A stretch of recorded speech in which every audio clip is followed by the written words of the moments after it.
Good morning, good afternoon, good evening dear friends. Once again welcome to my channel the travel man today, जहाँ पे हम usually बात करते हैं visas की, इमिग्रेशन पॉलिसीज़ की, ट्रैवल स्टोरीज़ आपके साथ शेयर करते हैं, लोगों के एक्सपीरियंसेस शेयर करते हैं। और आज ऐसे ही मैं एक एक्सपीरियंस आपके साथ शेयर करने लगा हूँ। ये ज़रूरी नहीं है कि सारी वीडियोस पॉजिटिव हों। मेरी कोशिश ये रहती है कि बहुत ही पॉजिटिवली आप लोगों को चीज़ें बताऊँ और बहुत ही इफेक्टिव इन्फॉर्मेशन दूँ। लेकिन कई बार ऐसी चीज़ें उठ के आती हैं कि हमें आपके साथ वो भी शेयर करनी पड़ती है। तो यहाँ पे हम आज बात करने लगे हैं ह्यूमन ट्रैफिकिंग की। ये कहानी है एक 23 ईयर्स ओल्ड यूथ की, जो कि इस चीज़ का शिकार बने। वो थाईलैंड गए घूमने के लिए, लेकिन आगे क्या हुआ उनको खुद नहीं पता था। और जो हुआ तो वो ये हुआ कि उनके पासपोर्ट पे 5 साल का थाईलैंड का ट्रैवल बैन लग गया। Now since he is very young, तो वो हायर स्टडीज़ के लिए कनाडा पढ़ने जाना चाहते थे। और उनका कंसर्न ये है कि क्या मेरा स्टूडेंट वीज़ा लग पाएगा या नहीं लग पाएगा, या बैकग्राउंड वेरिफिकेशन अगर हो गया थॉरो तो क्या उसमें ये चीज़ निकल के आएगी कि मेरे पासपोर्ट पे थाईलैंड का ट्रैवल बैन या किसी कंट्री का ट्रैवल बैन लगा हुआ है। उसको लेके काफ़ी सवाल थे, जो कि मैंने उनको अलग से डील किया, उनको मैंने थोड़ा बहुत बताया जो बेस्ट नॉलेज थी मेरी उस हिसाब से। लेकिन आज हम साथ ही साथ इस केस को पढ़ने लगे हैं। I am stunned. ऐसा नहीं है कि ह्यूमन ट्रैफिकिंग के केसेस पहले कभी नहीं हुए। रिसेंटली अभी हाल ही में बहुत सारे हुए। कंबोडिया से निकल के आए केसेस, लाओस से आए निकल के केसेस। ये जितने भी कंट्रीज हैं, India, Nepal, Sri Lanka, Myanmar, Laos, Cambodia, China, Pakistan, central Asia, Kazakhstan, Uzbekistan, Kyrgyzstan, कुछ अफ्रीकन कंट्रीज़ हैं, रशिया, बेलारूस और कुछ मिडिल ईस्ट कंट्रीज़ हैं। ये सारी की सारी शिकार हैं ह्यूमन ट्रैफिकिंग की एट सम पॉइंट, जहाँ हम टूरिज़्म से बियॉन्ड चले जाते हैं और बात करते हैं। एनीवेज, ज़्यादा लंबी बात नहीं करता, मैं आज आपको फटाफट से उनका केस पढ़ाने लगा हूँ कि ऐसा क्या हुआ कि सब कुछ बदल गया उनके लिए। इन 2022, I visited Thailand for travel purpose and became a victim under a human trafficking group who tricked me and made me cross the border areas of Thailand and Myanmar. I have got a travel ban for illegally crossing the border areas from Thailand to Myanmar. तो क्या होता है, ऐसा क्यों हुआ? I was planning for September 2024 intake to pursue my higher studies in Canada. But I'm scared of one thing, my passport, since I have got a 5 years travel ban to Thailand. तो ये वही, जैसे मैंने आपको बताया, इनका case ये है कि ये पढ़ने जाना चाहते हैं कनाडा का। अब इनको वरी इस बात की कि क्या मेरा स्टडी वीज़ा लगेगा, और ये थाईलैंड जाते हैं घूमने के लिए, और इनको ये नहीं पता लगा कि कब और किस टाइम ये म्यांमार की बॉर्डर्स में एंटर कर गए। तो ऐसा क्या हुआ? तो आगे इन्होंने लिखा कि in 2022 I visited Thailand for travel purpose and due to a local immigrant I got trapped by a human trafficking group. This all started when he built a friendship with me and took me to a nearby village, telling about a beautiful resort destination on the other side of a 50 meter wide river. तो इनकी किसी के साथ दोस्ती हो गई और बातों बातों में वो किसी और खूबसूरत जगहें दिखाने के लिए इनको ले गए किसी गांव में। हम बात करें यूजुअली जो भी बॉर्डर्स हैं थाईलैंड के, म्यांमार को लगते हैं या मेकॉन्ग डेल्टा को लगते हैं। जैसे मुझे पता लग रहा है, इन्होंने ये तो नाम नहीं लिया कि मेकॉन्ग डेल्टा है, लेकिन मैं इससे क्लियरली मेकआउट कर सकता हूँ कि किस रीजन की बात करें, किस एरिया की बात करें। और वहाँ मैं पर्सनली गया भी हूँ फॉर टूरिज़्म ऑफ कोर्स, लेकिन हमने एक पैकेज लिया था।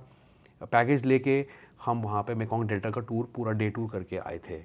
लेकिन जो लोग पैकेज टूर इन केसेस के अंदर इन जगहों पर जाने के लिए नहीं लेते हैं, तो उनके साथ उनको विजिलेंट रहना चाहिए। ऐसा नहीं है कि वो अकेले नहीं ट्रैवल कर सकते, करना चाहिए। अब आप पहले आगे केस पढ़ लें। तो अब क्या होता है, नॉर्मली द लोकल रेजिडेंट्स वो working and traveling to the other side of the river through a small boat. तो वहाँ पे जो लोकल हैं, गांव के लोग हैं, वो उनके लिए आम बात है बॉर्डर्स को क्रॉस करना। वहाँ पे काम करने के लिए वो मतलब बोट्स का यूज़ करते हैं, जैसे इंडिया पाकिस्तान बॉर्डर पे भी हो जाता है। लोग बॉर्डर क्रॉस करते हैं, सुबह अपनी खेती करते हैं, वापस इंडिया आते हैं। तो ऐसे ही कुछ केस है। अब ये आगे लिखता है, I also saw a group of Chinese students who were crossing the river in a boat and hence I too thought of visiting that beautiful resort destination on the other side of the river on a boat along with that local immigrant, so called a fake friend. अब इनको सब कुछ normal लग रहा था कि वहाँ लोग आ जा रहे हैं, अपनी रोज़मर्रा की चीज़ें कर रहे हैं, और इन्होंने कुछ चाइनीज़ स्टूडेंट्स देखे, वो भी बोट पे सवार होकर दूसरी साइड पे रिवर के क्रॉस द रिवर जा रहे थे म्यांमार की तरफ। अभी ये नहीं इनको पता कि म्यांमार जाने लगे हैं, एंटर करने लगे हैं। तो इनके फ्रेंड की इन्होंने बात जो है मान ली, और ये बोट पे सवार हो गए। आगे क्या होता है, पढ़ें। I was not aware that a border of two countries, that is Thailand and Myanmar, will be divided by just a 50-meter wide river. तो इनको बिल्कुल भी अंदाज़ा नहीं था कि ये इनको लगा कि हम लोकली थाईलैंड में ही हैं, ये ट्रैवल कर रहे हैं। तो ये 50 मीटर वाइड उसका जो है ब्रेथ है रिवर का, और वो क्रॉस करके वो पहुंच जाते हैं दूसरी तरफ। Actually to be honest, no foreigner can even imagine that it's the border since I was new to Thailand. तो वैसे भी ये नए थे, इनको कुछ भी पता नहीं था ज़्यादा कंट्री के बारे में। Things were so normal, local people वो वर्किंग देयर, जैसे मैंने पहले बोला। Things all changed after I got down on the other side of the river and walked a few steps ahead along with a local person, fake friend. अब ये वहाँ दूसरी तरफ पहुँच जाते हैं अपने फ्रेंड के साथ। आगे क्या होता है वो सुने। Suddenly, a group of local gang came out and caught hold of me and forced me to sit in a black tinted car. तो कुछ लोगों ने इनको घेर लिया, कुछ लोग इनको यहाँ दिख गए और आराम से उन्होंने फोर्सफुली इनको गाड़ी में बिठा दिया। I was so scared that those gangsters had huge arms, weapons and guns with them, hence I could not do anything. The saddest part is that my internet wasn't working in that place when I reached, so I could not browse the map as well, and trusting on the local immigrant fake friend was my biggest mistake at that time. तो जो लोग इनको मिले उनके पास guns थी, ठीक है, हथियार थे, और ये उस वक्त कुछ नहीं कर सकते थे। ही वो स्पीचलेस, इन्हें गाड़ी में बैठना पड़ा। इंटरनेट इनका काम नहीं कर रहा था वहाँ पे, क्योंकि ऑफ कोर्स जो थाईलैंड का सिम है वो थाईलैंड की बाउंड्रीज तक ही है सीमित, क्योंकि वो म्यांमार चले गए तो जो नेटवर्क था वहाँ पे ख़त्म हो गया। आगे ये लिखते हैं कि I was forced, they took away my phone and took me to a place where it was more like a labour camp, besides which construction of a building was going on. The people in the labor camp were human trafficking groups who forcibly made me work which I refused to do. तो इनको किसी labour camp में लेके, वहाँ building की construction थी, वहाँ पे इनसे काम कराना था, जो कि इन्होंने थोड़ा सा रिफ्यूज़ किया और फ़ोन इनसे छीन लिया गया। Letter when they return my phone, क्योंकि नेटवर्क तो आ नहीं रहा था, तो फ़ोन रख के भी वो क्या करते, फ़ोन इनका वापस किया। I immediately check for the internet and I realized that I was in the Myanmar just a few distance away from that river, which was controlled by underground gangsters to run some illegal business of crypto scam. Later I met a few more Indians who were also trapped like me and were forced to work. Finally, after getting difficulty, somehow we contacted Indian Embassy consulates of Yangon in Myanmar and were free. अब मुझे ये यहाँ पे इनकी बात इन्होंने ये clear नहीं किया कि इनको इंटरनेट मिला तो कैसे मिला, क्या इन्होंने किसी के साथ फ्रेंडशिप की या किसी का हॉटस्पॉट यूज़ किया, जो भी रीज़न होगा, और इनको कुछ और लोग ऐसे मिल गए जो इस चीज़ का ऑलरेडी शिकार हो चुके थे, और वो थे इंडियंस। आगे लिखते हैं, they too were scared to come help अस।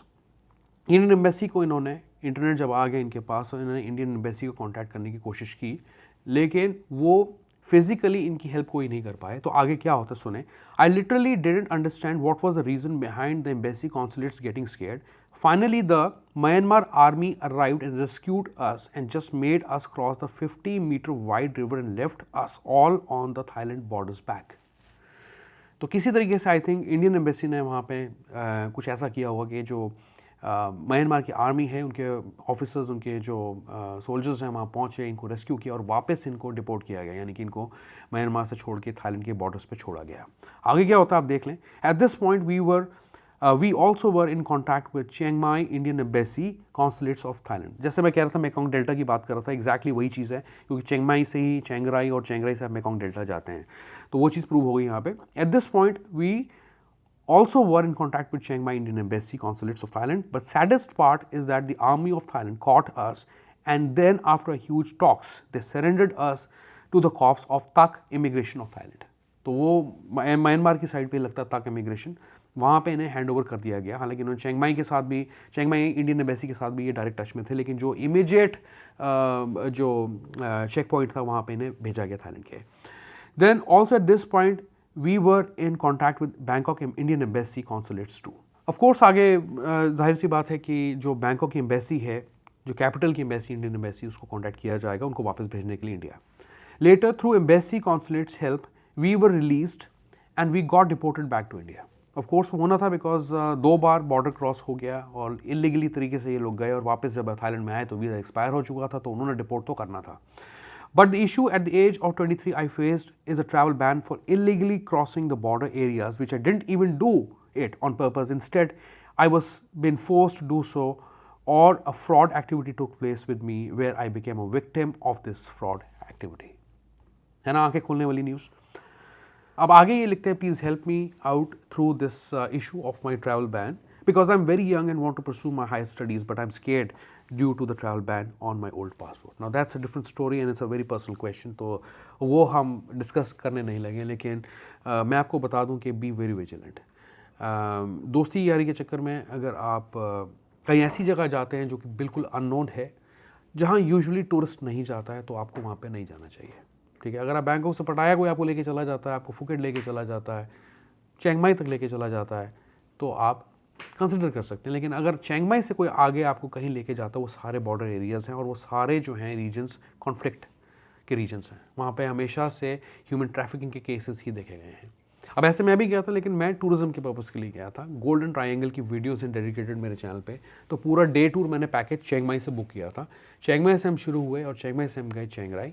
चिंग राई में हमने कुछ टेम्पल्स एक्सप्लोर किए, लंच किया, उसके बाद हम मेकॉन्ग डेल्टा जाते हैं, जो कि कुछ और आगे 100-200 किलोमीटर है, 2 घंटे या 2.5 घंटे की जर्नी है, और आप डेल्टा मेकॉन्ग डेल्टा पहुँच जाते हैं। वहाँ पर वो आपको क्रूज़ कराते हैं, बोट पर लेके जाते हैं और आप म्यांमार लाओस का बॉर्डर देख पाते हैं, ठीक है। तो वो ट्रायंगल सा बना हुआ है, एक तरफ थाईलैंड है, एक तरफ म्यांमार है और एक तरफ है लाओस। अब ये सब चीज़ें होती हैं अगर आप अकेले चले जाएं या आपको कोई या आप अपनी मर्ज़ी से बॉर्डर क्रॉस करने लगें और आपको पता ना हो उस जगह के बारे में, तो रिस्की हो जाता है। तो आपको पूरी रिसर्च या स्टडी करके जाना चाहिए और किसी की बातों में नहीं आना चाहिए, और ख़ासकर इन रीजन्स पे आप अगर थाईलैंड विजिट करते हैं, अवॉइड करें ट्रैवल करना। अगर करते हैं, you should contact N authorised travel agent, जो कि आपको टूर पैकेजेस के बेसिस पे वहाँ पे लेके चले जाते हैं और रात को वापस आपको चिंग माई छोड़ देते हैं, ठीक है। ये मेरा सजेशन है, एक स्टोरी है। आई होप कि ये वीडियो आपको, ये स्टोरी आपको अच्छी लगी होगी। अच्छी तो ये नहीं है स्टोरी, लेकिन आई होप कि आपको ये जो वीडियो है इंसाइटफुल लगी होगी, इन्फॉर्मेटिव लगी होगी।